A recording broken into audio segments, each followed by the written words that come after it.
Right now on Morning News Now, severe weather slams the East Coast. From overnight water rescues in North Carolina to tornado warnings in the nation's capital, all while questions about the future of FEMA loom large in the aftermath of those historic floods in the heart of Texas. Also this morning, tariff turmoil. President Trump escalating his trade war with a 50% tariff on Brazil. What he says is behind the dramatic move and what it could mean for your wallet. Plus, social media giant X under fire after their AI chatbot Grok churned out anti-Semitic posts days after an update. How the company is responding. And an incredible rescue against the odds in Los Angeles after a tunnel collapsed, trapping more than 24 workers. How they managed to make it out as investigators work to figure out what went wrong. Incredible scene unfolding there in the late night hours. Good to have you with us this morning. I'm Joe Fryer. And I'm Savannah Sellers. Thanks for being with us. We're going to start this hour with the severe storm sweeping across the country. Overnight, emergency crews in central North Carolina carried out more swift water rescues after another round of flash flooding trapped people in their homes and cars. And then in our nation's capital, a powerful storm triggered a tornado warning, forcing students at the American University to shelter in place. In Texas, Governor Greg Abbott has asked for a special session of the state's legislature to talk about the response to the flash flooding that has killed more than 100 people in the Lone Star State. All this as communities out west start to clean up from deadly floods there. This morning, we're hearing firsthand what it was like when a river in New Mexico rose nearly 19 feet in just a matter of minutes. One father was out trying to rescue his neighbors when he got a frantic call from his young children. They said that the bed was floating, and so they got on the mattress of the bed that was floating up, and they were holding on to the ceiling fan. There's only, maybe 2 foot before they were out of room and they would have drowned. Now these communities are starting the long process of cleaning up and trying to rebuild their lives. NBC News meteorologist Michelle Grossman is standing by, but we begin with Aaron McLaughlin in Newark.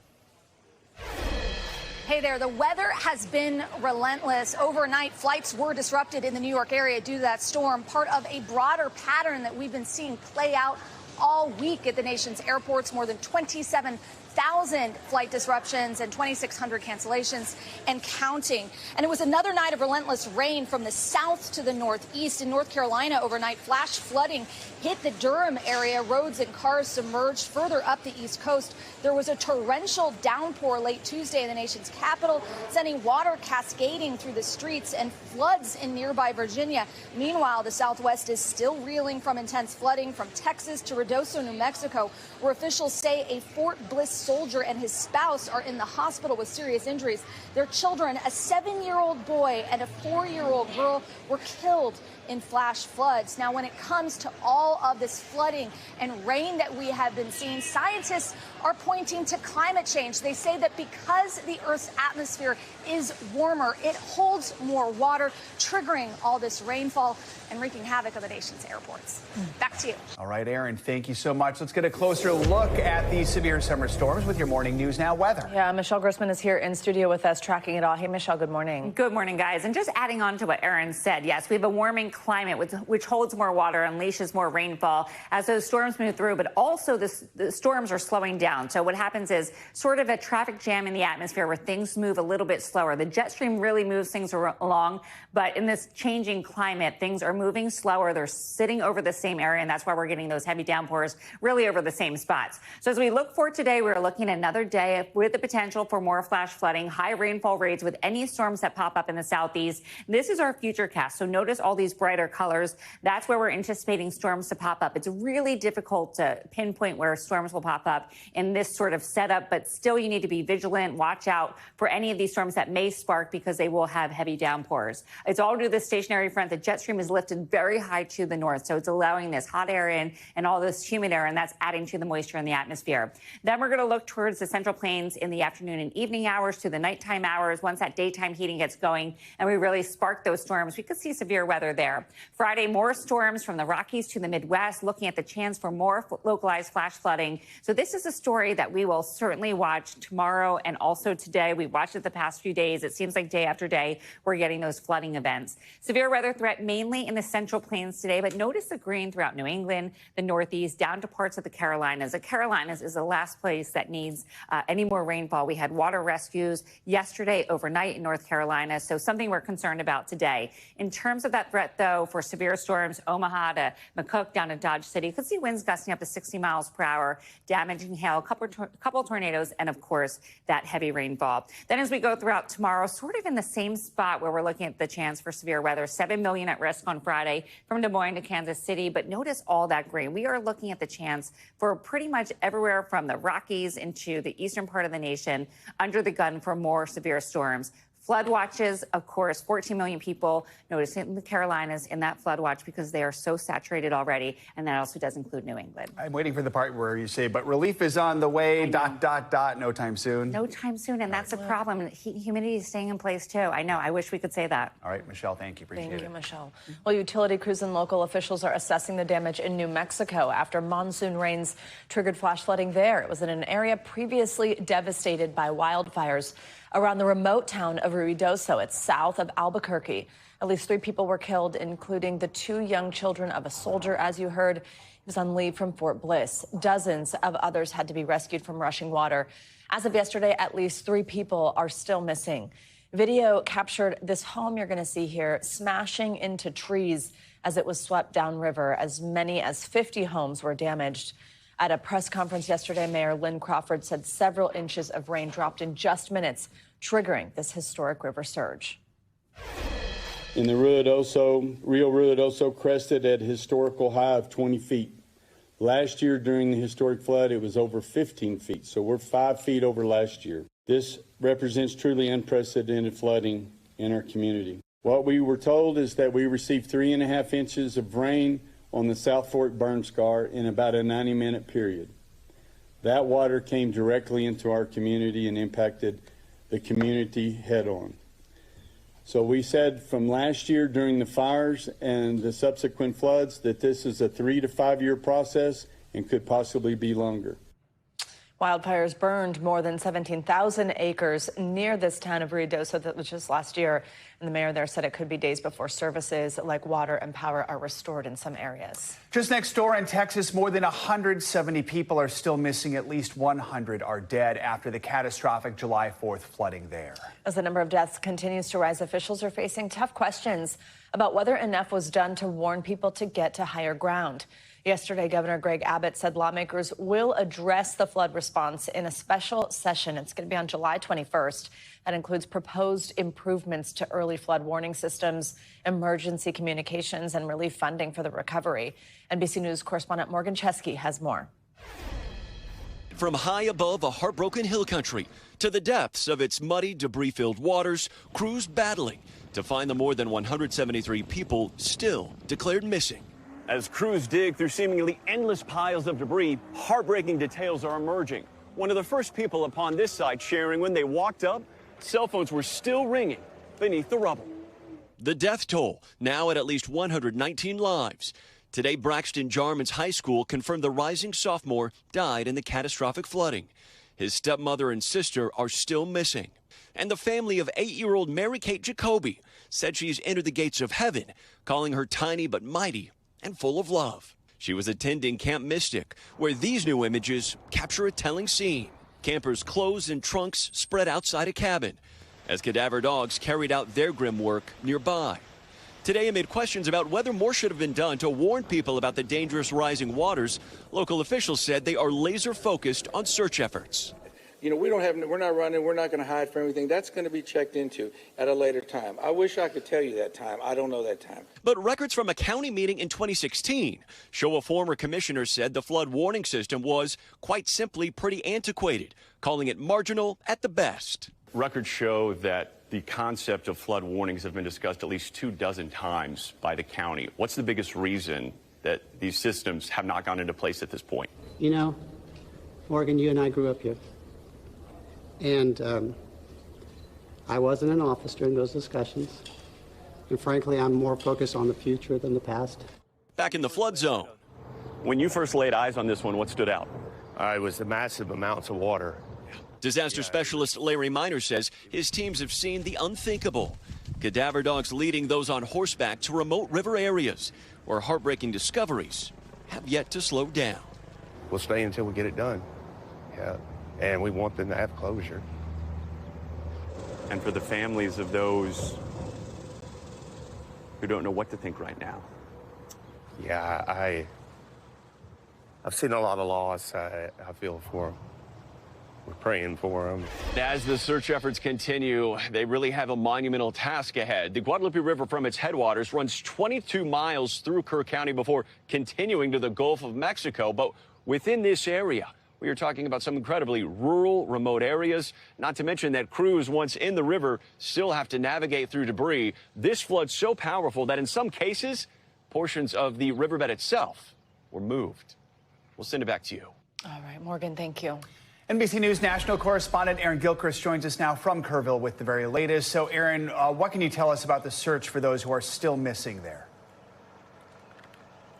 Well, Joe, I think Morgan really laid out how complex the search effort is here. We were told by officials that there are about 2,100 first responders on the ground across central Texas along the Guadalupe River now. That includes, obviously, folks from the Texas Game and Inland Fisheries, folks from the Texas State Police, but they've also brought in urban search and rescue teams. You may have seen in some of the footage there people wearing those dark-colored helmets. They've been in these areas where we're told there is still this deep impact search effort going on, and essentially that means so much debris came downstream in the course of this flooding that now they've been able to move stuff that's sort of on the top layer. If you look at all the bulldozers and the other heavy equipment that have been along the river banks for the last several days now, they're very carefully able to get into the deeper levels of the debris after having removed some of the top layers, and that's going to allow them to search for many of those people who are still missing. You heard the numbers here. The death toll standing now at about 120, and there's still more than 170 people missing, most of them here in Kerr County, but also in some of the nearby counties that were impacted by the flooding. And we're told that that search effort is going to continue for as long as it takes to find everybody who's missing here, Joe. And Aaron, while the community searches, it's also honoring the victims. What can you tell us about how the community is coming together to do that? You know, we have seen some really beautiful tributes happen here over the last couple of days. There was a vigil held last night. There were a couple held in San Antonio and in Houston and Dallas and other places. Some of them aimed at just remembering the young women from Camp Mystic, the little girls from Camp Mystic who lost their lives, but also all the other people who've lost their lives and people who are still missing. A lot of prayers, a lot of singing. And then the other part of this, Joe, I think, is that we've seen so many people here trying to help. People coming from out of state to help sort donated clothing, to prepare hygiene packets. Complete strangers going into homes that have been destroyed by the flooding to help clean up, to take out the drywall. We talked to a woman yesterday who came from a nearby town into Kerrville here because she knew people here simply needed help. She helped an elderly couple clear out their kitchen after their home had about maybe 3 feet of water in it. I want you to hear part of the exchange I had with her. What's driving you to help? To help, like, this couple here. They're in their late 80s. They have a daughter that is disabled. I just want to help people. I mean, how would they get beyond water in their cabinets? And it's just, everybody needs help. And she became emotional talking about the fact that she realizes so many people need so much help and will need help for many weeks and potentially months to come, Joe. We know that that FEMA and the Small Business Administration are opening their disaster response center for people to go to get help from the federal government. That's opening today here in Kerrville. Yeah, months and probably even years. Aaron Gilchrist reporting from Kerrville. Aaron, thank you so much. President Trump continues to warn of higher tariffs on trade partners if deals are not reached by the end of the month. The president just announced a 50% tariff on goods from Brazil, which could potentially lead to higher costs for consumers. NBC News senior White House correspondent Gabe Gutierrez has the latest. The new trade ultimatums that could impact the price you pay for imports. President Trump sending new letters slapping certain countries with higher tariffs if they don't reach trade deals with the U.S. by August 1st. Among them, a 20% tariff on goods from the Philippines and a 30% tax on imports from Iraq. The formula was a formula based on common sense, based on deficits, based on how we've been treated over the years. The president also announcing a 50% tariff on goods from Brazil, in part over its prosecution of its former president. In the 3 months since President Trump declared Liberation Day, the White House has announced partial trade frameworks with the UK, Vietnam, and China, but no others so far.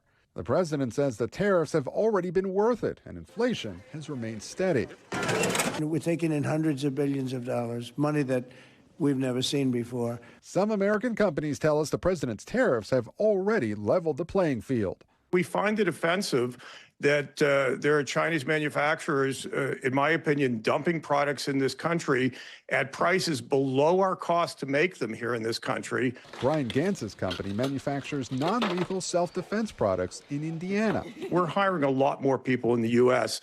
as a result of this. But other businesses say the impact has been devastating.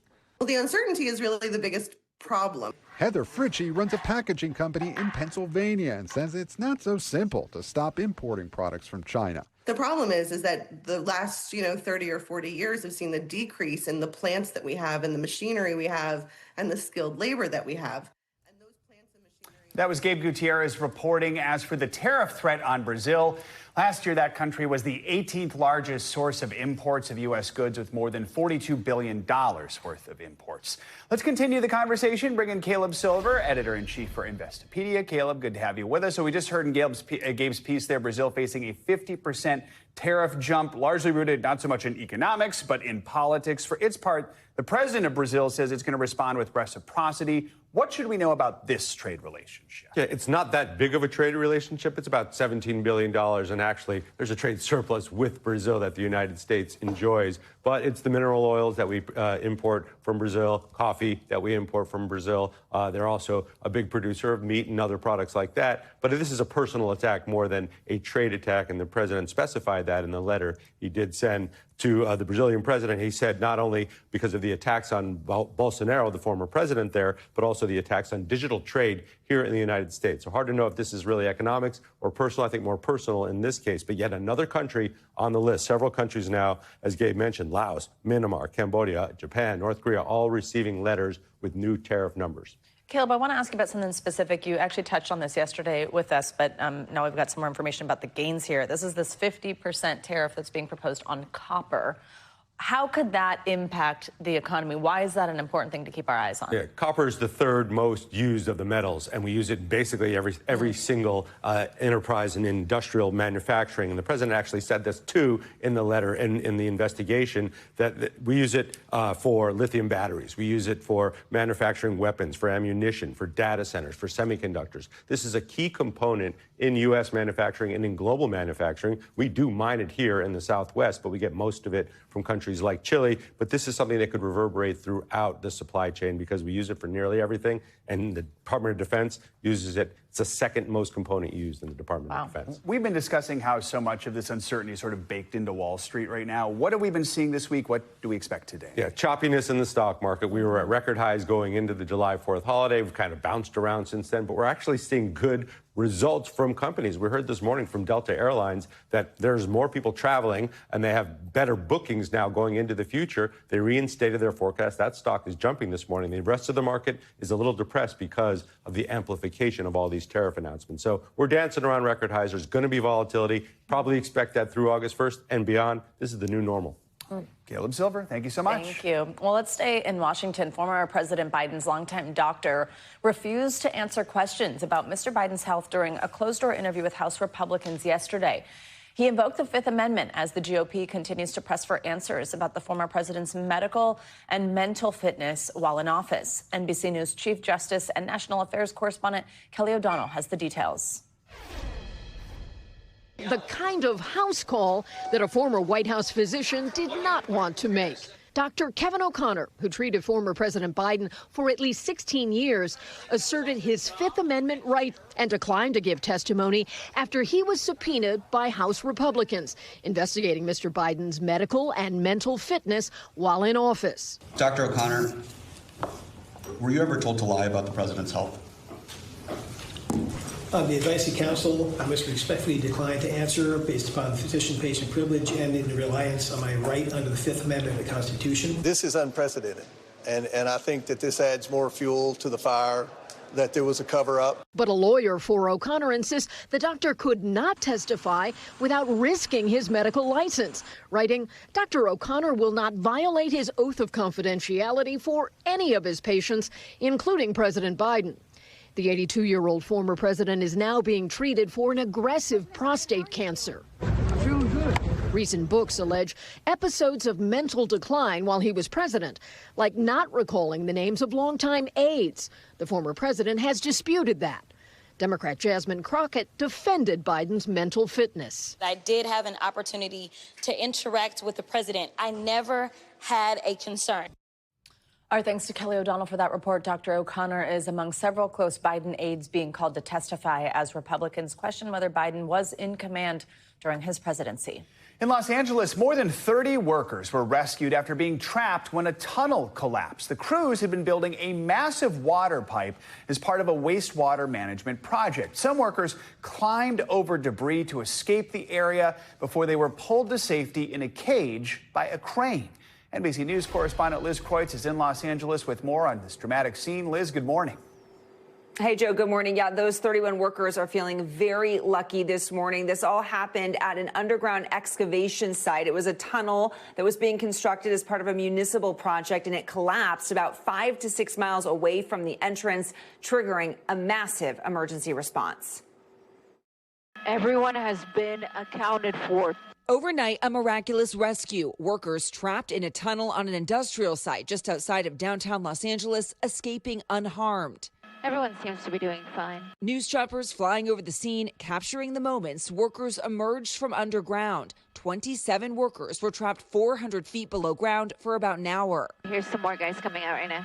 4 others went inside the tunnel after the collapse to help in the rescue efforts. All 31 men rescued safely and without significant injuries. Tonight, we were lucky.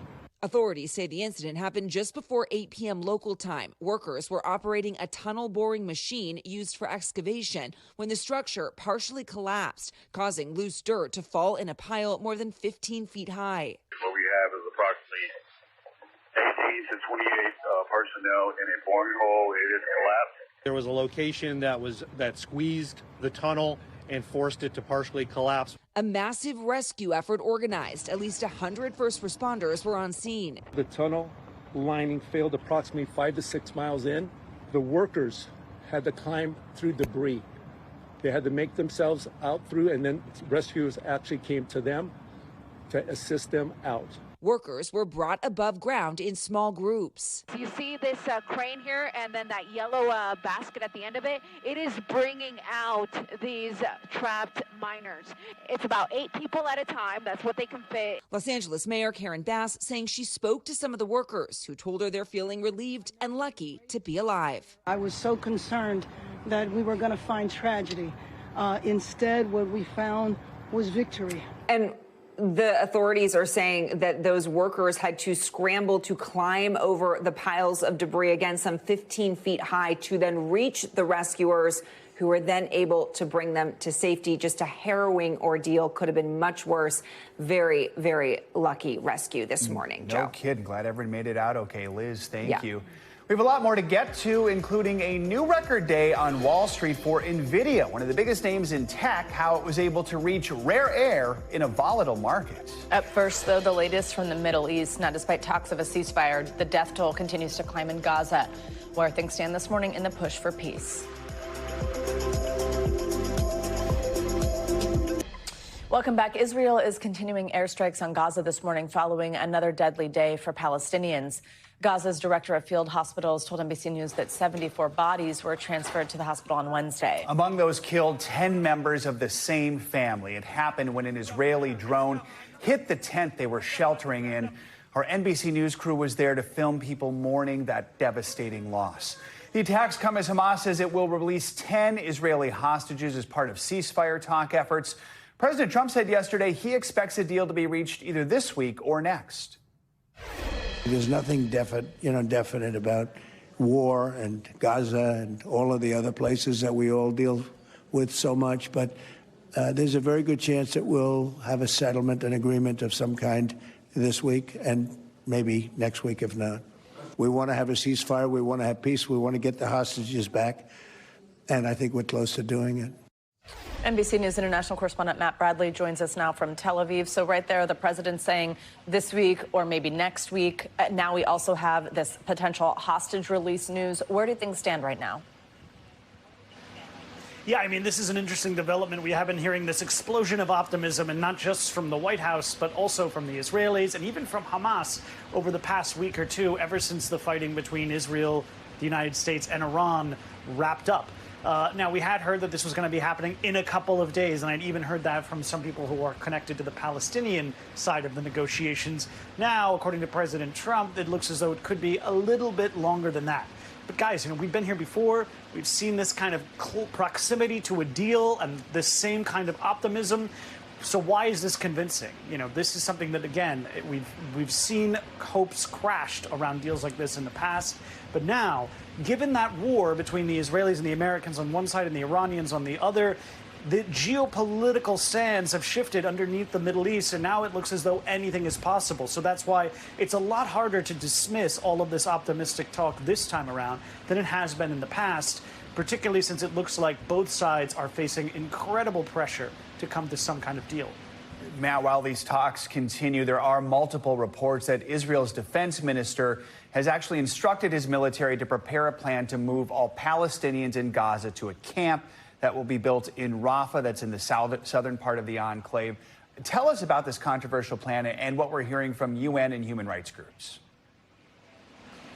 Yeah, this is a variation on a plan that we've been hearing from various parts of the Israeli government. A lot of sort of very far right-wing people within the Israeli government and within the activist community want to see the Palestinians expelled from the Gaza Strip. We heard from President Trump and from Prime Minister Benjamin Netanyahu that they want to create a situation where Palestinians in Gaza have free choice in order to leave the Gaza Strip. And Prime Minister Netanyahu in Washington this week praised President Trump for putting that plan forward. This plan is quite a bit different. It would just move Palestinians to the southern part of the Gaza Strip and to create a sort of humanitarian corridor. It is still highly controversial because it still contains that element of forced displacement.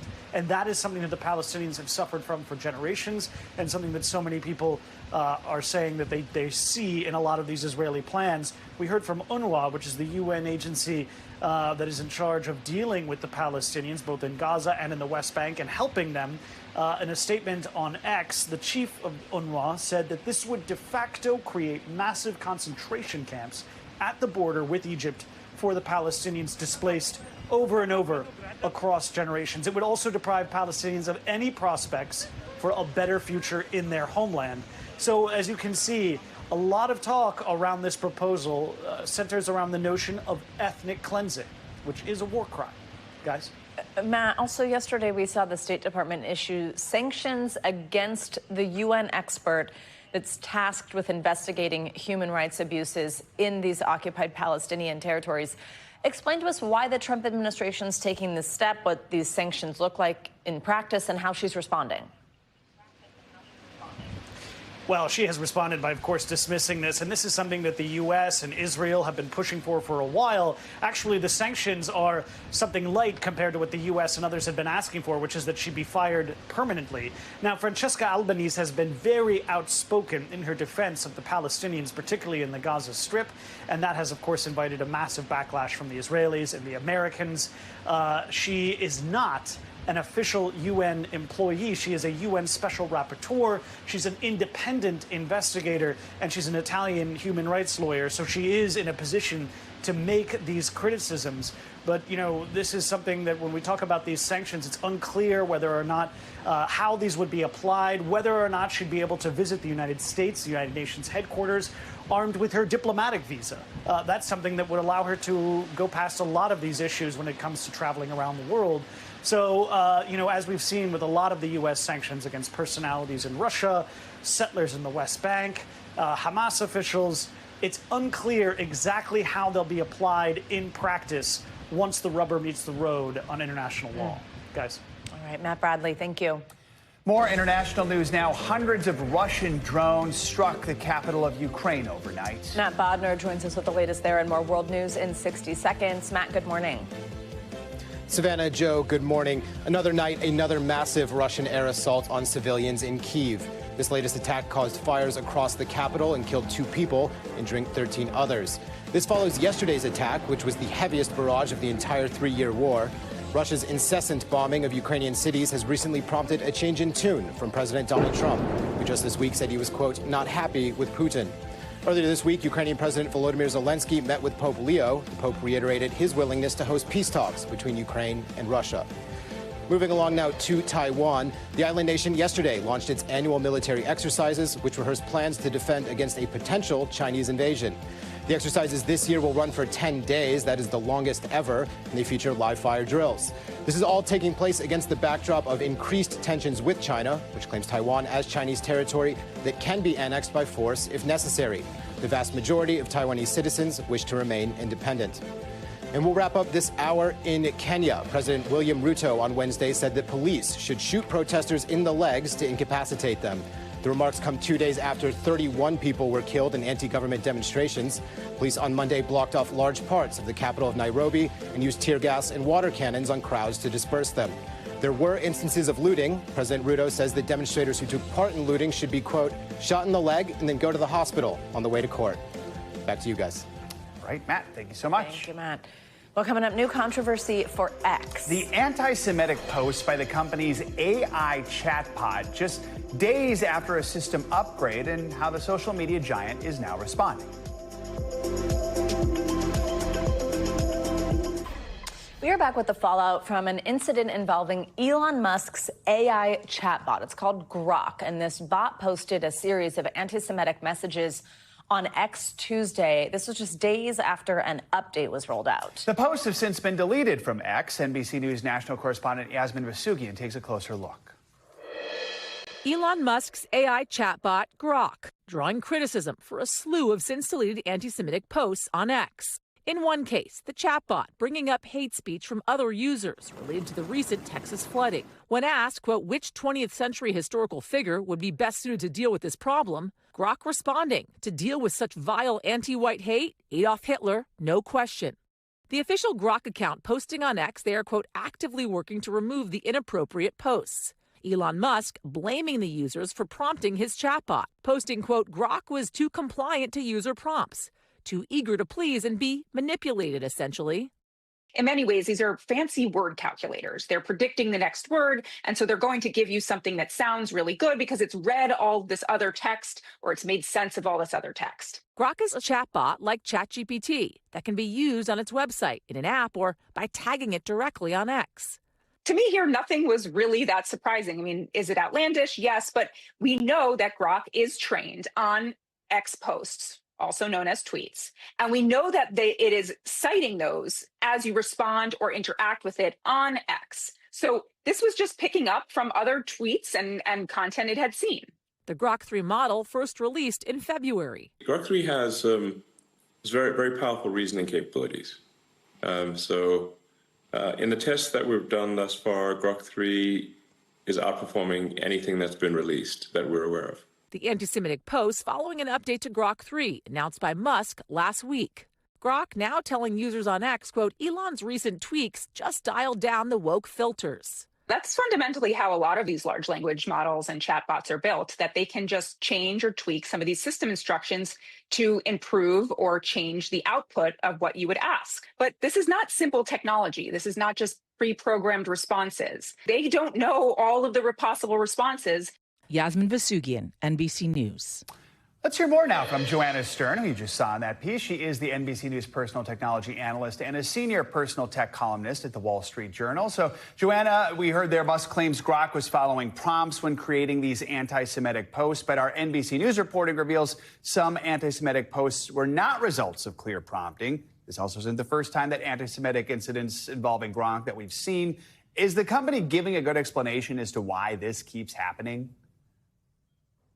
Well, in this case, they give a pretty good explanation that they had tweaked system prompts. And Elon Musk, in fact, tweeted or shared on X a few days ago that he felt that Grok was too woke. And so they were doing some things behind the scenes to make sure it would say things that may be politically incorrect. And so that's clearly what happened here. It went off the rails, and because they had tweaked some of those guardrails. And so, look, there was also the point I made in that previous segment that we know that X is full of some anti-Semitic posts and content, right? Elon Musk has made a real effort to make free speech a part of this platform. People can say these things, and the AI mirrors what it's seeing. This new version of Grok 4, it launched yesterday after all this happened. Do we know if these issues have been fixed?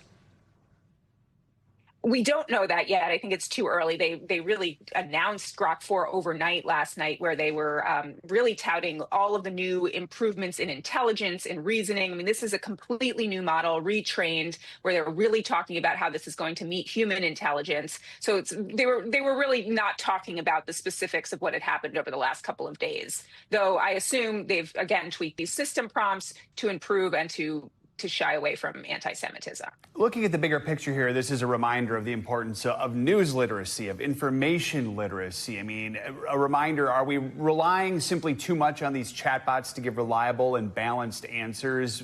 What do people need to know about, the limitations of this? Well, the Grok situations is really interesting because they have integrated Grok into Twitter or X. So you can at Grok and you can get answers from the AI with inline from other humans. And I think that actually makes it pretty confusing. In fact, I'll be sometimes scrolling through X and say, oh, this is a post from Grok that's written by AI, not a human. And so that's really blurring the lines. And we're going to see that a lot more, right? You're going to see articles written by AI that you don't know are written by AI. And so we're going to get to the point where we actually don't know the difference. And so we can try to tell people how to spot the difference, but we're going to get to the point where that's just not going to be possible. Joanna, also, as all this is going on yesterday, this was pretty big news. Ex-CEO Linda Yaccarino announced that she's resigning this after 2 years of running X. She did not give any specific reason, but tell us just kind of the shakeup, the landscape of it, and if we know it was kind of related to this at all. Sure. Yeah, I think this is the least surprising tech news of the year.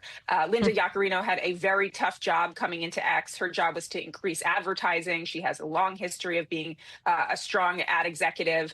And that was simply very hard to do with a platform that had so much controversy around it. You had more of the free speech dialogue and debate. You also had Elon Musk going into politics in a really significant way over the year. And so her ability to increase ads and bring in new ad clients was a tough one. And I'm assuming that was a big part of this. Also, Elon Musk had restructured the company recently, merging X with XAI. And so it was clearly the writing was on the wall.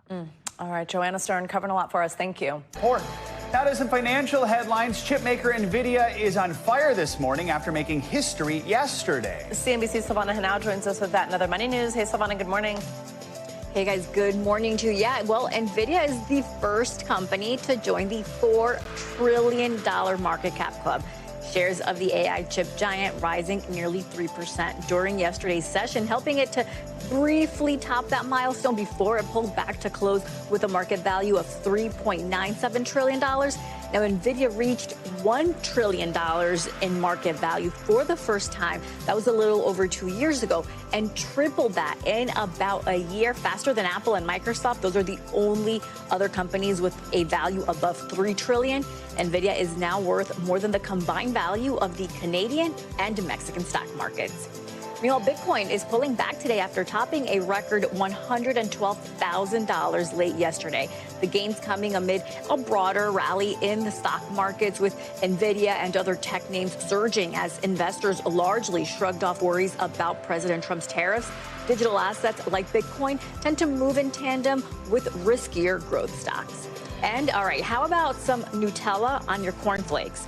All right, so the Wall Street Journal reports Ferrero, that's the Italian candy company behind Nutella and Ferrero Rocher, is near a deal to buy WK Kellogg for $3 billion. Now, that could be finalized as soon as this week. WK Kellogg was created when Kellogg spun off its North American cereal business about 2 years ago. Now, the remaining snack business called Kellanova, that struck a deal last year to be sold to Mars for more than $30 billion, guys. They should put Nutella on cornflakes. Oh, they really should. They really should. We have an idea here. All right, thanks, Savannah. Thank you. Yeah. Well, Barbie's getting a new look this morning. Mattel is releasing its first ever Barbie with type 1 diabetes, equipped with an insulin pump and glucose monitor. NBC News correspondent Emily Ikeda shows us how the doll is making an impact for kids living with the condition. After more than 6 decades of Barbie, there's no question the beloved doll can do it all. She rocks different hairstyles, explores countless careers, and celebrates different backgrounds. Express yourself. And this week, doll maker Mattel is expanding her repertoire, introducing the first Barbie doll with type 1 diabetes. After past criticism over Barbie's early lack of diversity, Mattel says it marks an important step in our commitment to inclusivity and enables more children to see themselves reflected in Barbie. Children like Eloise. I've always wanted a Barbie just like me that has a pump like me and a Dexcom like me. Reactions already pouring in. She's just like me. Mattel worked with nonprofit Breakthrough T1D to develop the doll. You got the chance to give some kids the Barbie, and what was their reaction? It was amazing, the moment that we unveiled Barbie. The screams, the shrieks, the joy was extraordinary. Frankly, the tears, I was crying. The kids were crying. Then they started chanting, Barbie, Barbie, Barbie. 4-year-old Cora Patel showed us her continuous glucose monitor. What does it do? Make me healthy. Just like Barbie's. When she saw this Barbie, it's the only time I've seen her ask for a doll.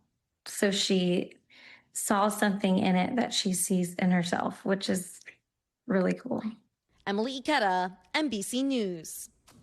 Coming up, it was a moment that brought a crowd to its feet after a baseball game was already over. The grandfather who couldn't pass up an opportunity to feel like a kid again next. So the news continues right now.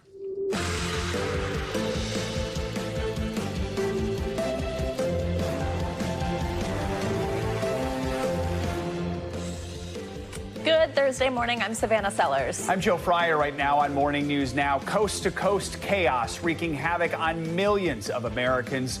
Mother Nature dumping a deluge of dangerous wet weather from New Mexico to North Carolina. Well, in Texas's hard-hit hill country, searing questions over why critical flood warnings there missed the mark. Our Morgan Chesky is on the ground. Also this morning, President Trump ramping up his global trade tirade. He announced a massive 50% tariff on imports from Brazil, partly, he says, over the ongoing prosecution of one of his longtime allies, the former president there. Comes as weary investors on Wall Street brace for a separate tax hike on foreign copper. We're going to bring you the latest from Washington. Plus, we've got some good news for folks in the market for a new home. Mortgage rates are now at a 3-month low, but is now a good time to take the plunge? And how can you set yourself up for financial success in a red-hot housing market? We are watching your wallet. And later in the hour, the fabled McDonald's fan favorite that's finally making its way back onto menus nationwide as fast food giants dive into a summer of sales, betting big on the bird over beef. Talking about how chicken is a thing right now. All right. Let's start this hour with those powerful storms that have caused deadly flooding across the country. People in New Mexico are cleaning up after torrential downpours caused the river in Ruidoso to rise almost 19 feet in a matter of minutes, damaging more than 40 homes. This morning, city officials there say it will take more than 3 years to fully rebuild. In neighboring Texas, Governor Greg Abbott is calling for the legislature to address the state's response and planning for natural disasters.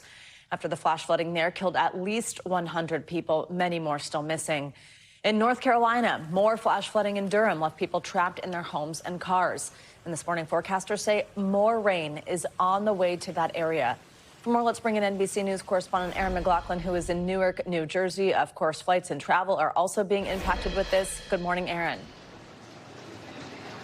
Good morning, Savannah. That's right. The weather has been relentless overnight in the New York area. Flights were disrupted due to that storm, part of a broader pattern that we've been seeing play out at airports nationwide this week. More than 27,000 disruptions and 2,600 cancellations and counting. Another night of relentless rain from the south to the northeast. In North Carolina overnight, a flash flood hitting the Durham area. Roads and cars submerged. Residents coming together to help. One of our neighbors was actually helping cars not enter the flood zone because a couple cars tried to, and he very quickly stopped them. And storms hitting further up the East Coast. A torrential downpour late Tuesday in the nation's capital, sending water cascading through the streets. Ominous clouds in nearby Maryland and floods in Virginia. Across the country, the summer storms bringing dramatic lightning. From the John Hancock Center in Chicago to lightning striking a golf course in New Jersey. This week's storms a shock to Connecticut resident Jeffrey Membrino.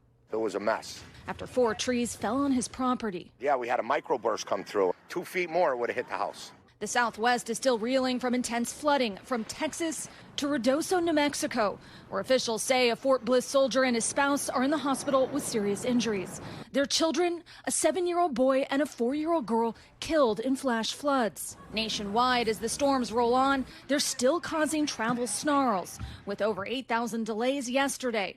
Americans hoping a summer break from wild weather is coming soon. When it comes to all this volatile rain and flooding we've been seeing play out nationwide this summer, scientists are pointing to climate change. They say that because the Earth's atmosphere is warmer, it's holding more water, leading to more severe rainstorms. Savannah. All right, Aaron, thank you so much. Let's get more details on what to expect from today's severe forecast with your Morning News Now weather. Michelle Grossman's in studio with it all. Hey, Michelle, good morning. Hey there, guys. And yeah, we're going to see more severe weather today. Also looking at the chance for more flood as we go flooding throughout this Thursday. So this is what it looks like for today. We have drenching storms in the forecast in the southeast. We're looking for heavy downpours. Could see flooding once again, especially in North Carolina. We had evacuations yesterday, evacuations overnight. So we're going to watch that very, very closely. Notice all the way to the northeast, New England, we still do have the chance for some pop-up storms. It's all through this stationary front that's kind of lingering there, and then also the heat and humidity.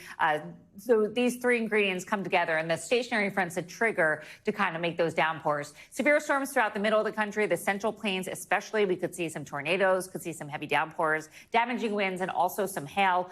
Good news is we're dry in the south. So in portions of Texas, we're dry there. The southwest, really hot. We have heat alerts stretching in the west, across the northwest into the southwest. I'll show you that in just a minute. So we're hot all over the country. The humidity, though, is confined really to the central and eastern parts of the nation.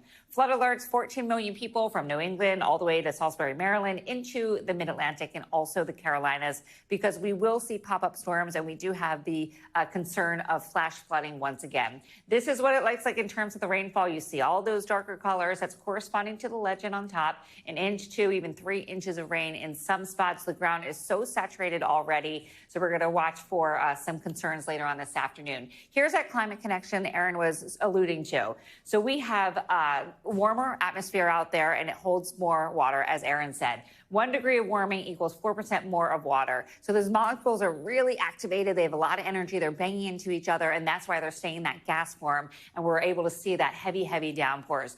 Also, we have that Gulf Stream hose. It's like a whole hose of moisture that's flooding the country with this humidity, and we're looking at that warmer air, the Gulf moisture, driving record-breaking moisture levels across the country, at least to the central part of the nation. Then the last part is the stationary front that's been parked in place. That is also a climate connection where we're not seeing those systems move out very quickly. So that moisture is tapping, the moisture that we tapped into from the Gulf is slamming into the stalled front. It's bringing bursts of extreme rain persisting over repeated areas of time. And that's what we saw in New Mexico, and that's what we saw also in Texas. North Carolina has been seeing rain for days as well. Heat alerts, we're looking at 12 million people out west, Medford, Redding, Yuma, Phoenix. Phoenix today is going to be over 110 degrees. Albuquerque, you have a heat advisory. So we have heat advisories, heat watches, heat warnings all across the west. We won't have the humidity there. The humidity is in the east and central part of the nation. Look at that jet stream. This is part of it, too. Lifted so far to the north. Think of it like opening the doors to the south of really hot air, really humid air, and it goes all the way to the northern tier of the nation across the country. And we're going to keep it in place tomorrow as well. It's been very, very humid the past few days. Typical summer pattern, yes, but the humidity levels are high. So we're used to this hot weather, but once you factor in that humidity, it really does change the story. So look at some of these numbers. Temperatures mainly in the 90s, but it's the box next to it, that heat index number. That's what your body responds to, and that's what you need to dress for. So we're feeling like the single digits in Wichita. We're feeling like 103 in Dallas. It feels like 101 in Houston, and also feeling like 106 in New Orleans. That is today. We've been hot and humid for so long. We'll keep it in place tomorrow. It's really taxing on your body day after day, especially if you're working outdoors, camps outdoor. You want to find those air-conditioned places to kind of take a break, or at least find some shade if you can. This is tomorrow. We're looking at temperatures into the 80s and 90s once again, and we are looking at many spots that will see triple digits. Wow. I have to imagine no one's installing saunas in their home right now. I would think not, although I would love one. Right. In the winter, perhaps. Yes, maybe. I'll wait. Thanks, Michelle. Thank you. Well, in Texas this morning, the death toll rose from those devastating 4th of July floods. It's now to at least 120 people. With more than 170 still missing in hard-hit Kerr County, the rescue mission has turned into a recovery effort. There are also now new questions about why the community wasn't better prepared to communicate alerts. NBC News correspondent Morgan Chesky has the very latest from Kerrville. Morgan, good morning. Hey, Savannah Joe, good morning. And hard to believe we're now entering almost a week since this historic tragedy took place. You just get a glimpse of the devastation, and it's coming into full view, the scope and the scale of all of it. And now, amid these growing calls for accountability and a better understanding of the damage left behind, we're also seeing a community come together to try to process this pain. In Texas, with more than 173 people still declared missing, one community in mourning, but standing strong amid a flooding disaster. This morning, 6 days after the deadly surge, the scope of the damage still tough to fathom. Volunteers of all ages doing everything they can. It feels heartbreaking, man. I just drop everything in my mind and I say, I want to help. While the death toll continues to rise, Braxton Jarman's High School confirming the rising sophomore died in the catastrophic flooding. His sister Felicity still missing, while the family of 8-year-old Mary Kate Jacoby says she's entered the gates of heaven, calling her tiny but mighty and full of love. The recent numbers reported break my heart. And they break the heart of everyone up here. Grieving officials now facing tough questions on why flood warnings from the National Weather Service weren't communicated more widely. This incident will be reviewed. You have my word. Records from a Kerr County meeting in 2016 show a former commissioner said the flood warning system was pretty antiquated, calling it marginal at the best. What's the biggest reason that these systems have not gone into place at this point? You know, Morgan, you and I grew up here. And I wasn't in office during those discussions. And frankly, I'm more focused on the future than the past. Meanwhile, the grim search for the missing entering another tough day. It's a hostile environment is what we call it. Everything is moved, it's shifted. Disaster specialist Larry Miner and his team, including horses and search dogs, working round the clock, determined to provide grieving families some kind of resolution. We'll stay until we get it done. Yeah. And we want them to have closure. And this morning, as those search efforts continue, city leaders tell me they are heartened by the fact that Texas Governor Greg Abbott has pledged to have a special session. There are a few key topics that everyone is keying in on. Number one, communications during emergencies. That's going to be discussed. Systems that can help aid that, as well as those warning sirens that other communities have that warn people whenever these flash floods hit this Texas Hill Country area. In addition to that, relief funding, something that this community, this county cannot get enough of at this time. We'll send it back to you guys. Morgan, thank you. Appreciate your reporting. We want to bring in Sid Thomas now. She is also in Kerrville. She survived the flooding, but her home was seriously damaged. Sid, good morning. Thank you for joining us. Just first of all, how are you doing and where are you taking shelter right now? Good morning. I am currently in Kerrville, staying with friends I went to Camp Mystic with. It's just, when you put it that way, Sid, it's just been so incredible to learn about that community and the fact that you're saying you went there with friends. We know it's such a generational place that's so special. I do want to hear more about that in a minute. I also do want to show, like Joe just mentioned, your home and stuff. We know we have photos and videos. You shared these with us. We're going to show some of them right now. Can you describe the state of your property and what we're looking at here? What happened where you live? Okay, that is not my house. That is a couple of houses down, and those people are close to a trailer park that has totally been destroyed. I don't know what's happened to the people. I went over there yesterday to try and find people that I could tell that I found some photographs and little toys and things on my property, and that if they wanted to come over and pick them up, they could, but nobody was there. And yeah, that's the neighbors. That's the neighbors. Walk us through what that night was like for you and how you were able to survive. Well, actually, I survived because I was not there. I had planned to be there that weekend, and then a couple of things happened, and I went home to Houston for the weekend, for July 4th weekend. But if I had been there, I would not have left my home, because everybody knows that it doesn't flood like that.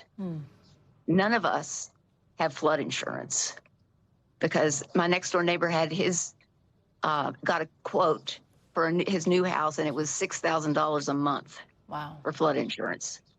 So I've had homes in the Hill Country for 45 years and have never had flood insurance. And it's flooded, but it just doesn't come up that high. I'm not that close to the river. So, but by that, I mean, I'm kind of at the same height as those cabins were at Mystic. They'd never flooded, so. Sid, what does that mean for you in terms of salvaging your home without insurance? Well, I'm thinking about it really rationally right now. That part for me, I know there are people who are not going to be able to rebuild. But I figure if I've been this many years without a flood, that I'm paying for it now. I'm paying for my insurance now. And I know that my house will be okay. I'm from Houston. We went through Harvey, and I had a friend who was flooded and stayed with me for 6 months. And I watched all the moves that she went through. I watched all the activities. And she became my teacher for now. And I've been able to call her, and she gives me advice on, like, gave me the advice on what to bring to start the cleanup. She's looking at my attitude. Like, how do you receive help? It's much easier to give it. And so I feel, most of all, I'm grieving terribly about the loss of lives, because some of them were friends and those little kids. But I feel so blessed and lucky that I was not there. And Sid, because I'm alive. Right. Sid, you mentioned friends at the beginning of the interview. You said you're staying with people who you know from Camp Mystic. I think that speaks volumes about the bonds formed at that place. Tell us just a little more about that. Yeah. We've been reflecting on this and kind of like, what's it all about? But I think some of it is when you go to a camp like this where I felt really heard, and I felt encouraged to be myself. And we lived together. We learned each other's quirks, annoying habits, all those kinds of things. And and yet experience something bigger than ourselves and grander and more fun. But the camp is divided into teams or tribes. And so you're always supporting somebody. And so you're learning how to compete. You're learning how to accept defeat. You're learning how to maintain friendships when you're competing, all kinds of things. And so my friends here there's some friends who are locals now, and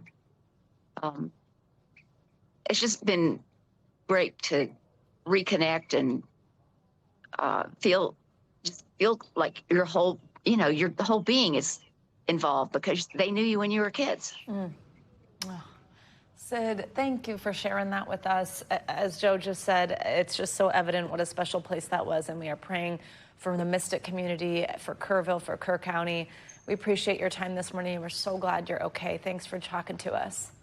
Okay. All right, take care. Over in Washington, President Trump continues to send out letters to foreign leaders warning of higher tariffs. That includes a steep 50% tariff announced yesterday on imports coming from Brazil if a deal is not reached by August 1st. The tariff threat comes partly in retaliation for Brazil's ongoing prosecution of its former president. NBC News senior White House correspondent Garrett Haake joins us from Washington with the latest. Garrett, good morning. Hey, Joe, good morning. And yeah, look, President Trump has long insisted his tariffs are all about getting fair treatment for U.S. companies and balancing trade deficits with other countries. But the U.S. actually already sells more goods to Brazil than we buy from them. So in slapping the country with this massive 50% tariff yesterday, part of the president's stated motive, punishing Brazil for putting one of his longtime political allies on trial. This morning, a major escalation in President Trump's global trade war, with the president releasing a letter announcing a 50% tariff on imports from Brazil starting August 1st. Mr. Trump specifically pointing to the ongoing prosecution of one of his longtime allies, Brazil's former president Jair Bolsonaro. A show of support for the far-right politician who's been barred for running for office in Brazil this decade and is facing charges for an alleged coup to overturn his 2022 election loss, which he denies. The president calling Bolsonaro's trial before the Brazilian Supreme Court, quote, a witch hunt that should end immediately, echoing his own defense against accusations he tried to overturn his 2020 election loss to Joe Biden. It's a political witch hunt. The president previewing the moves yesterday at the White House. Brazil, as an example, has been not good to us, not good at all. It's the first time the president has explicitly imposed a steep tariff to punish another country for a legal proceeding he dislikes. A tax on Brazilian imports could impact grocery prices in the U.S. Around a third of the coffee Americans drink and more than half of the orange juice sold here comes from Brazil, according to Reuters. Brazil's president saying in a statement the country would respond and, quote, will not accept being abused by anyone. President Trump also sending letters to 7 other countries, none of them major U.S. trading partners, explaining how those new tariffs were calculated. Formula was a formula based on common sense, based on deficits, based on how we've been treated over the years. And overnight, the president also unveiling another global tariff, a 50% tax on imported copper. The president argues copper is too important to too many industries and to national defense to outsource production. The price of the metal had surged to an all-time high already when the president first teased this announcement earlier this week. Joe? All right, Garrett, thank you. Well, now to another big part of President Trump's agenda, lowering the federal budget. DOJ officials say their cuts have saved the government tens of billions of dollars. But some of those budget cuts eliminated grants that went toward critical work, like the prevention and treatment of substance abuse.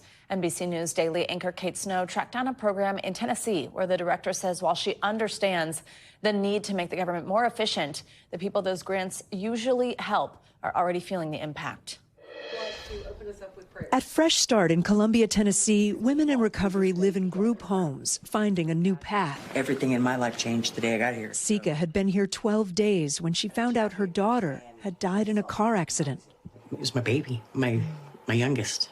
And I'm sorry. I'm trying to not cry. There's not a day that goes by that I don't cry, but every time a tear drops, there's somebody right there putting their arms around me. It says, I am creating something new in you. Deidre Campbell is the executive director. The purpose is to build community. But back in March, Fresh Start learned a federal grant for prevention and treatment of substance abuse was being eliminated by the Trump administration, part of more than $1 billion in Department of Government efficiency cuts nationwide to streamline spending and consolidate public health programs. Campbell says they lost about a quarter of their budget. Were you worried that you might have to shut down? It's always a fear, and it still is. Suddenly, they couldn't afford the 5 houses they rented and had to close one down. We had a storm come through, and this tree fell. Oh, my gosh. And now at this house, they can't afford repairs. Beth has been a resident for almost 8 months after 20 years of using opioids. You've had Narcan used on you to revive you. Multiple times. 13 times in 1 week. Now she works the 4 a.m. shift at a convenience store. Can you describe for me what it's been like to be in this program? A lot of love. A lot of support. I haven't had a job in 20 years, and I found a boss that is wonderful. Fresh Start used to provide groceries for everyone, but with the budget cut, residents like Beth have to buy their own. Are you cutting back on how much you're eating? Mm-hmm. Like the other women here, Beth is rebuilding her bonds with family. I'm proud of myself, and being proud of myself is... It hasn't happened in a while. Yeah. She worries what would happen if the program continues to shrink. I won't have anywhere to go. And then I would lose my job. And then what? Back on the streets? If you had to leave, do you worry that you would relapse? Yeah. I probably wouldn't live. I don't have another relapse in me. I'm 43 years old. This has got to end. You're doing all the work to end it. I see a very strong person sitting with me. That's what I see. Beth says she doesn't understand decisions being made in Washington. What would you say to the folks that make these decisions? We're worth it. Like, we could all become something. We just need to have a chance. Kate Snow, NBC News. In other news, more than 30 workers were rescued after they were trapped when an industrial tunnel partially collapsed in Los Angeles overnight. Crews had just finished boring out the area when the ceiling started to cave in. Thankfully, the workers were all able to make it to safety above ground. For more on this, let's bring in NBC News correspondent Liz Kreutz, who's in L.A. with the latest. Liz, good morning. So just walk us through what happened here. What is this tunnel going to be used for, and how deep underground were the workers when it started to collapse? Yeah, hey guys, good morning. I mean, this was really an incredible rescue. It could have been much worse. This happened just before 8 p.m. local time last night, and 27 workers were inside this tunnel. It's a tunnel that's part of LA County Sanitation. It's part of what they say was the Clear Water Project, part of modernizing the wastewater infrastructure in LA. And this happened about a little bit south of downtown Los Angeles. And at some point, part of this tunnel collapsed, and it trapped these workers about 5 to 6 miles away from the entrance of the tunnel and 400 feet deep. It triggered a massive emergency response. 100 first responders got to the scene, and there were actually 4 other workers or people that went inside the tunnel after the collapse to try to help with the rescue. So 31 people ended up being trapped. All of them, amazingly, were able to get out safe, guys. And tell us, about how that happened. How'd they get out, and is anybody injured? Yeah, so you can see in the images, the workers, I mean, again, there's massive response. And then the workers, it seems that they were put in these cages and then lifted out of the tunnel using cranes while in those cages. So really a huge response there. But when those first responders went in, authorities say that there was piles of soot and dust 15 feet high that came from the collapse, and that those trapped workers had to themselves climb over those massive piles of debris to then reach the rescuers, who were then able to get them out safely. Authorities say that most of those workers did have some medical treatment and were taken in for some review, but everybody right now seems to be okay, and just maybe some minor injuries. So really a miracle here. Yeah, and that's the most important thing, Liz. Still, there are some questions about the project. I understand it's supposed to be completed in 2028. Could this be delayed while an investigation takes place? Yeah, I think that is very likely. Authorities said that now it's paused indefinitely for the time being, which is understandable, of course. I think there's going to be a lot of concerns about workers going back into the site as they try to figure out what caused the collapse, why did this happen? And then I think they haven't given a timeline on when things will pick back up, but certainly at this point, it's on pause. And the mayor said, she said she showed up at the scene thinking that they could come across tragedy, but instead they came across victory. And she said that she talked to some of those workers, and while they're a bit shaken, understandably this morning, they are all very, very happy and grateful that they were able to get out safely. Yeah, no kidding. All right, incredible. Liz, thank you so much. Appreciate your reporting. Much more to come on this hour of morning news now, including some good news for home buyers.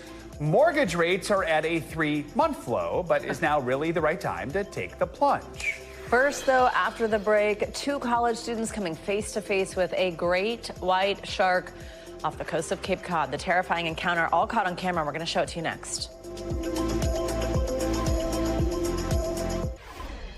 We're back with a terrifying close call for 2 college students off the coast of Cape Cod. Over the 4th of July weekend, these friends came face to face with what turned out to be a great white shark. NBC News correspondent Sam Brock joins us with this scary encounter. Sam, good morning. Quite a literal face-to-face. Not exactly the species you'd want to see out in the middle of the ocean, but that's exactly what happened, guys. It was a rare run-in with a great white shark about a few hundred feet from shore.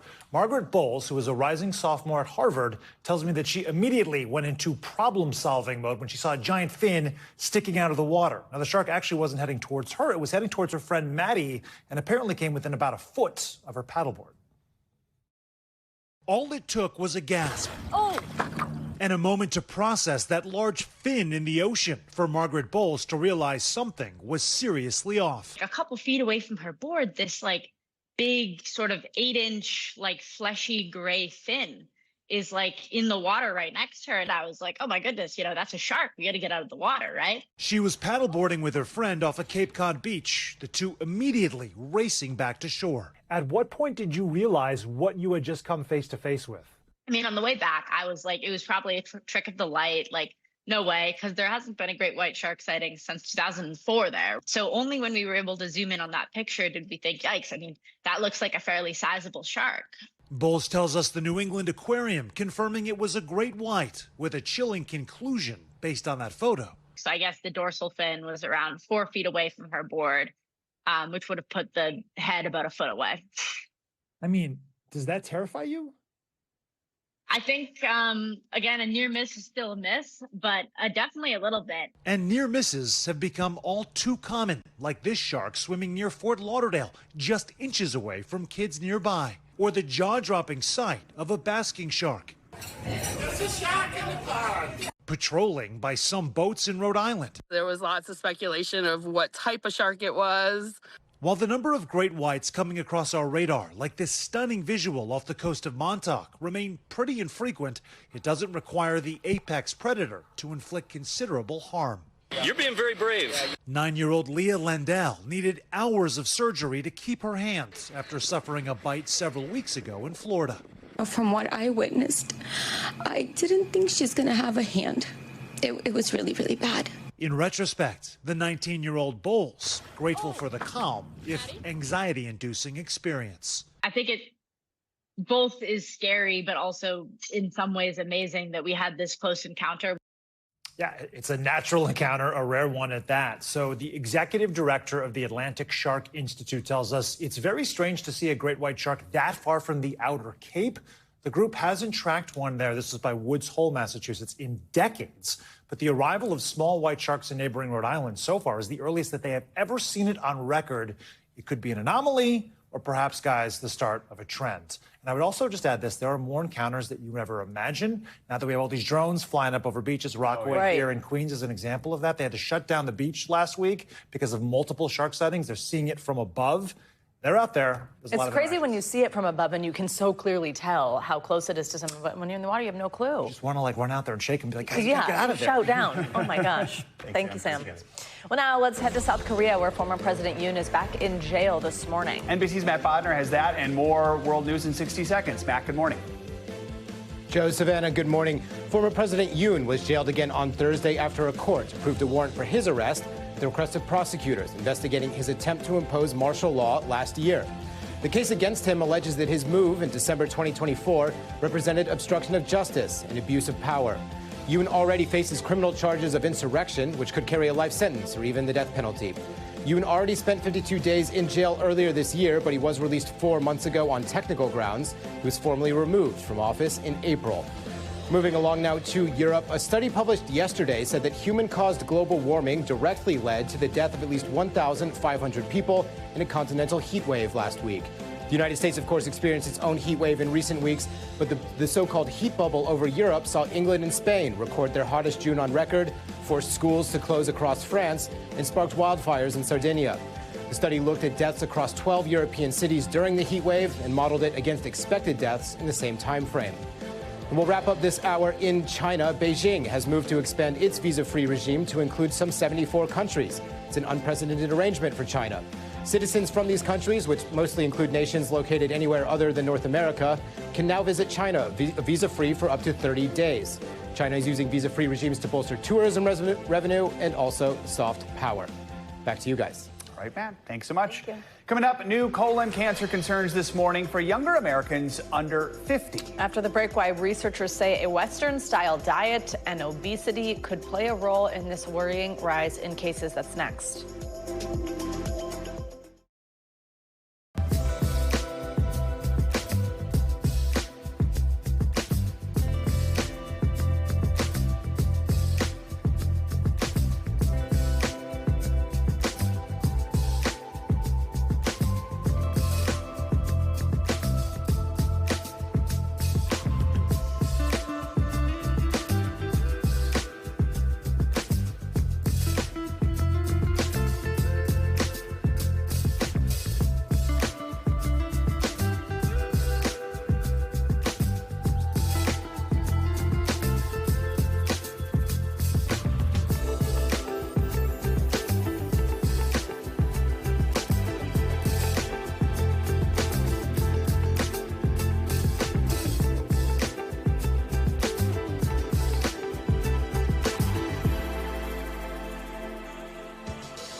The NBC News mobile app.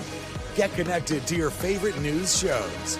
For the top stories, breaking news, and live video, download the NBC News mobile app now. Hey, I'm Hallie. We are coming on the air with fast-moving developments. Egg prices spiking, as anybody who has been to the grocery store has seen. What does this mean for people? Cheap AI. Talk to me like I'm me, and you know me. How big of a deal is this?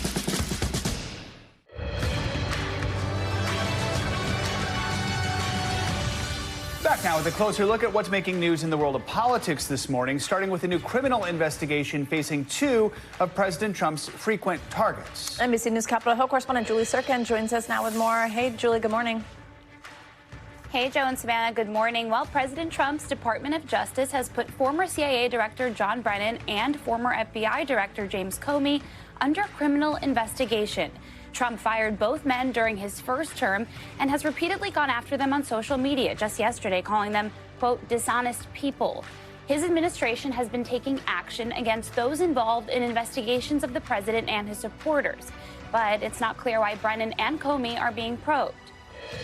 And staying here in Washington, after Congresswoman Ilhan Omar called Israeli Prime Minister Benjamin Netanyahu a, quote, war criminal who should be held accountable for his crimes during his visit to D.C. yesterday, Florida Congressman Randy Fine responded on X, saying, quote, I'm sure it is difficult to see us welcome the killer of so many of your fellow Muslim terrorists.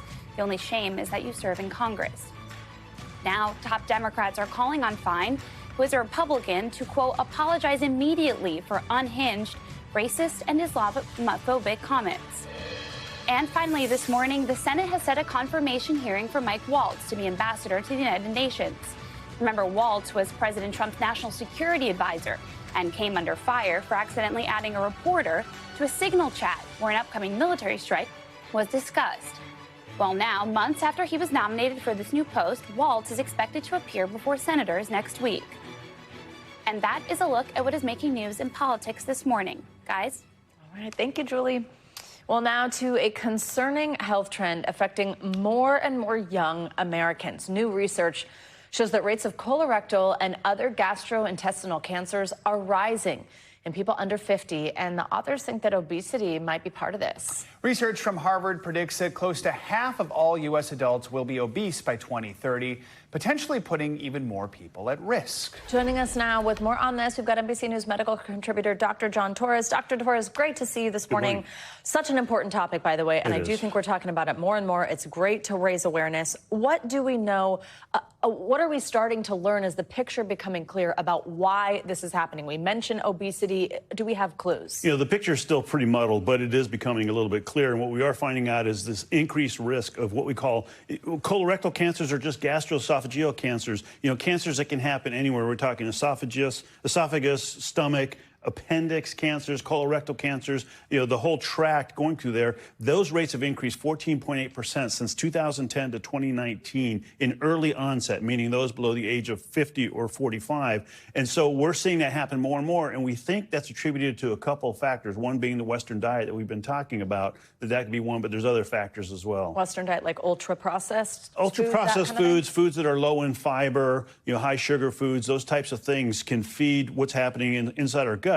And essentially what it comes down to is our gut microbiome is a huge driver of what happens in there. And because our gut microbiome is composed of good and bad bacteria, that bad bacteria can survive a little bit better, especially if it's getting, either you're getting antibiotics, which can kill off the good and let the bad persist, or if you have slow movement of food through your intestinal tract, that can also promulgate the bad bacteria as well, and that can cause something, a toxin essentially gets released, which can cause colorectal cancers. And I know the study mentions that as well. What are the best things people can do to try and protect themselves? You know, the best things you can do are, number one, you know, think about what your mom always tells you. Eat a healthy diet, plenty of fruits and vegetables, lots of fiber in your diet. Obesity is a huge factor behind this as well, because obesity drives inflammation. Inflammation can drive these types of cancer. And so losing weight can certainly help. You know, quitting smoking, those bad habits that we have, excessive alcohol can cause an issue as well. And so living a healthy life, and I know that's boring, and we doctors say that all the time, but it's also essential because that's what keeps us going as we go on throughout life. And that's what we think is happening early on as well. The other big question I have is screenings. I mean, should we be screening younger and younger? I don't even remember what the guidelines are. I know for me, I even had to push to get a colonoscopy young because it runs in my family. And even that, I had to pay a bunch of it out of pocket. Like, should we be screening people younger? And is there a movement to try to get that covered? Definitely. There's three big important things: screening, detection, and treatment. Screening being the top of that. And it used to be, you can see right there, the number one cause of cancer-related deaths for men under 50 is colorectal cancer, the number two cause of deaths for women under 50. And it used to be that we would say 50 is when you start getting your test. Then we dropped it to 45. But we're finding out incidences of even it happening at younger ages. Examples I can give you right now, there's the triple increase in colorectal cancer rates in 15 to 19-year-olds. It's doubled in 20 to 24-year-olds. We're seeing them younger and younger. And so definitely, if you have symptoms, if you have family history, talk to your doctor. And push for it. Dr. Torres, so great to have you. Thank you. Coming up, attention, all you fast food aficionados out there, right after we talk about the Western diet. The day many of you have been waiting years for is finally here. The McDonald's snack wrap is back, but it's all part of a sizzling new summer push by the big chains that's got them betting on the bird over beef. We'll explain next.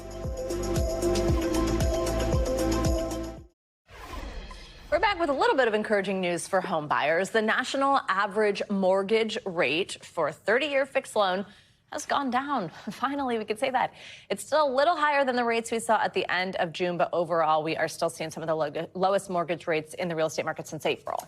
Those rate drops fueled a surge in mortgage applications last week, jumping nearly 10% for both new home purchases and for refinancing. For more on this, we're joined by our friend, real estate broker Bianca D'Alessio. She's also the founder of the Masters Division at Nest Seekers International. Bianca, always great to see you. So despite these recent decreases, I mean, let's be real about this. Mortgage rates are still double what they were before the pandemic. People still holding on to their homes, even if they want to sell them because of those rates. Do you think we will ever see rates get back down to that 3 or 4% range? I don't think we're ever seeing them come back down to those levels. Do I think that they will eventually come down and trickle down a little bit more? Yes, but not in 2025. Maybe in 2026, maybe in 2027, who knows? But I think the hope of holding on for when rates are going to have this big seismic drop, buyers just need to enter the market or continue their pre-approval search and shopping rates, because rates are shifting ever so slightly here and there, and you still can get better deals depending on who you're working with. And you want to be nimble. All right, so where are we seeing some of the highest and lowest 30-year fixed mortgage rates for new home purchases right now? So I think looking at that 6.7 range is really where we're seeing rates right now. We went well over the 7s. And last week I closed a deal at 5.8. So it really depends on what you're coming over to a bank, what your package looks like, who you're working with, because there are, even that 30-year fixed number, there are still lower rates that are out there depending on what you're coming to a bank with during that home buying search. Okay, hello. And there's a lot of factors that impact it. Call Bianca for all your needs. 5.8, girl, that's amazing. Also, this is some other news that people might be interested in. The Federal Housing Finance Agency announced that they're expanding the types of credit scores that can be used on mortgage applications. This is like this effort to make it possible for more people to buy homes. What is the change here, and how could it help someone? I'm so excited to hear this change. This change is huge. We're looking at the way that credit scores are calculated now, and we're not just going off of the FICO score. We're now looking at how your rental payments and how your utility payments can impact your credit history. This is huge, and it's expected that about 5 million new home buyers will be able to enter the market because of this adjustment. So if you're working with Freddie or Fannie Mae, you could get a government issued loan at even better rates if you have that rental history and that utility payment history, and that impacts your credit score. So we're hearing a lot of good news here, which begs the question a lot of people are asking, is now a good time to buy a house? I mean, what is it people should be weighing and prioritizing when they're trying to figure out when the right time is? Answer for this always stays the same. You should never hold off home buying because of external factors. If your family is ready to buy a home and you need to be in the market, it is a good time for you to buy. You just need to be shopping around. So again, work with the right professionals, take your time, and prepare well in advance, because there are deals out there. If you're looking outside of your immediate area or in your scope, you just need to be searching for them, and you need to be patient. Home buying could be very stressful when you're letting all of these other factors impact your decision and your life planning. But I promise, if you work with the right team and you take your time, you will get there. Bianca, great to see you, and good advice. Thank you. A little bit of therapy in there, too. All right. Really. More money news now. OpenAI is gearing up to go toe-to-toe with Google on the World Wide Web. CNBC's Silvana Henao joins us with that and other money news. Hey, Silvana, good morning. Hey, Savannah. Hey, Joe. Good morning to you. Yeah, so OpenAI is close to launching a web browser to challenge market leader Google Chrome. And Reuters reports the browser, which could be released in the coming weeks, would use AI to change how consumers search the web and give OpenAI more direct access to a key part of Google's success, user data. Now, Chrome is a major part of Google's ad business, making up nearly 3/4 of revenue. OpenAI's browser is reportedly designed to keep some user interactions within a ChatGPT-like interface instead of clicking through to other websites. OpenAI has declined comment. Meanwhile, Samsung plans to start selling a tri-fold smartphone later this year to compete with China's Huawei in a relatively untested market. Bloomberg reports Samsung's mobile and consumer electronics chief disclosed the plan on the sidelines of the company's Unpacked event yesterday, where it unveiled 3 foldable phones. Huawei launched the world's first tri-fold phone, the Mate XT, last fall. And when in Rome, Amazon has a new limited edition Echo Dot Roam device that responds to the command, Alexa, speak Roman, with some colorful expressions in the city's local dialect. Now, the smart speaker, it is designed to celebrate the city of Rome, and it does feature artwork highlighting St. Peter's, the Colosseum, and the Trevi Fountain. However, it's only available in Italy, and it is being released in honor of Rome's Jubilee, guys. Oh, That's okay. good. I was like, why? For a second, I thought you were just setting off like Alexas everywhere to start speaking Roman. Yes, I know. Exactly. But no fear. Only Disaster in Italy. averted. Thanks, Amanda. Thank you. Well, let's call all McDonald's fans. The wait is over. After nearly a decade, the snack wrap is making its return to menus starting this morning. Comes after years of appeals by fans, I guess there's fans of snack wraps, from social media campaigns to a petition signed by thousands. NBC News correspondent Emily Ikeda has the story. Hey there, well, McDonald's is digging into the archives in its latest effort to win over customers with the return of its famed snack wrap. It has a bit of a cult-like following despite its nearly decade-long absence, and Mickey D's isn't the only one celebrating a chicken wrap comeback as fast food restaurants are trying to drive up summer sales. This morning, McDonald's is spicing up its menu. We've waited 9 years for this. With a throwback that has snack wrap fans rejoicing. One of the greatest inventions that McDonald's has ever made. McDonald's first unveiled the beloved treat designed for on-the-go snacking back in 2006. A new way to snack. Before ultimately discontinuing the item 10 years later. Ever since, dedicated snack wrap fans pleading for its return on social media. Even celebs like Demi Lovato chiming in. Their snack wraps were so bomb, and I really wish they would come back.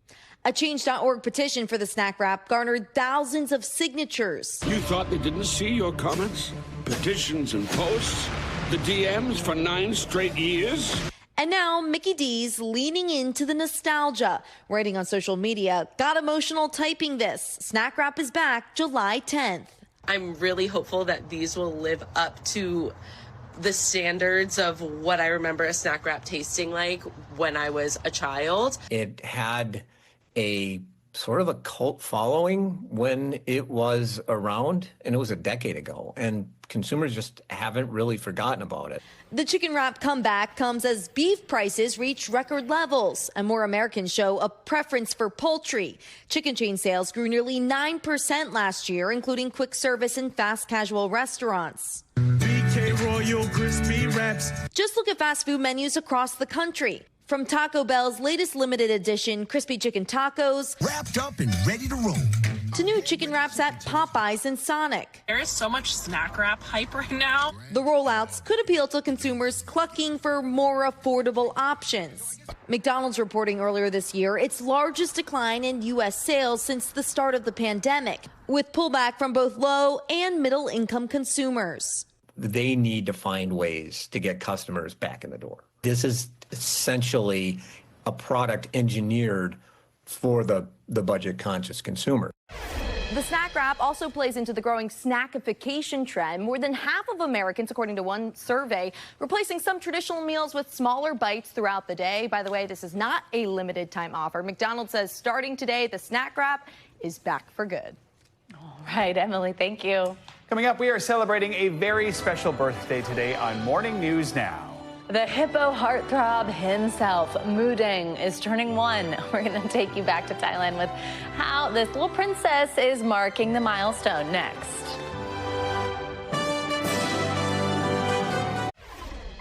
We end this hour with a special birthday celebration for a special girl, the viral sensation who won hearts with her shiny, slippery skin and plump pink cheeks.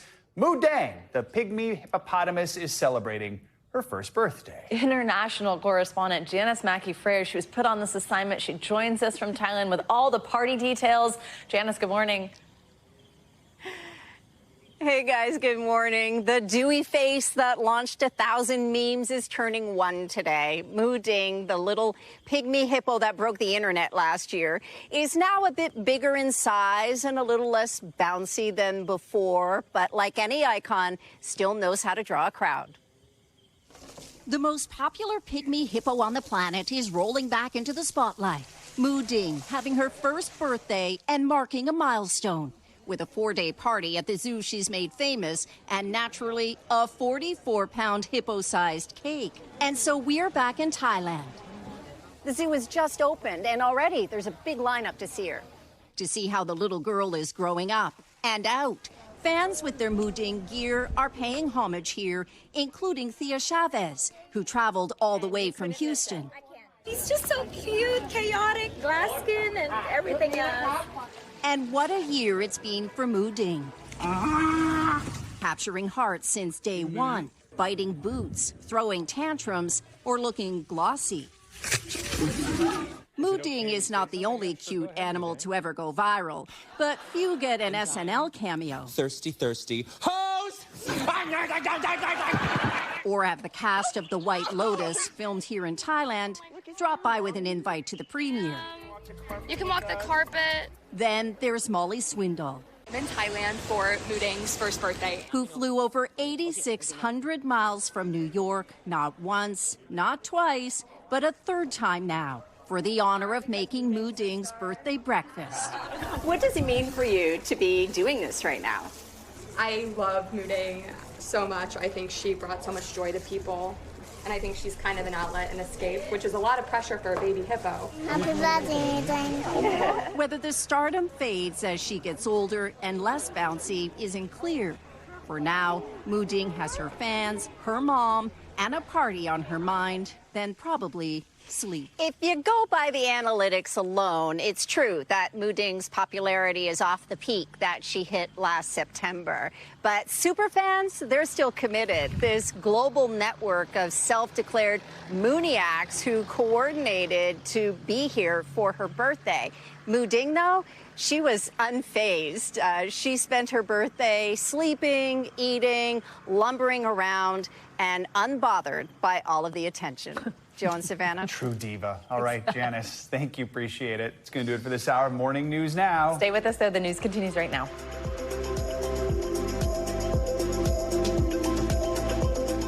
We thank you for watching, and remember, stay updated on breaking news and top stories on the NBC News app or watch live on our YouTube channel.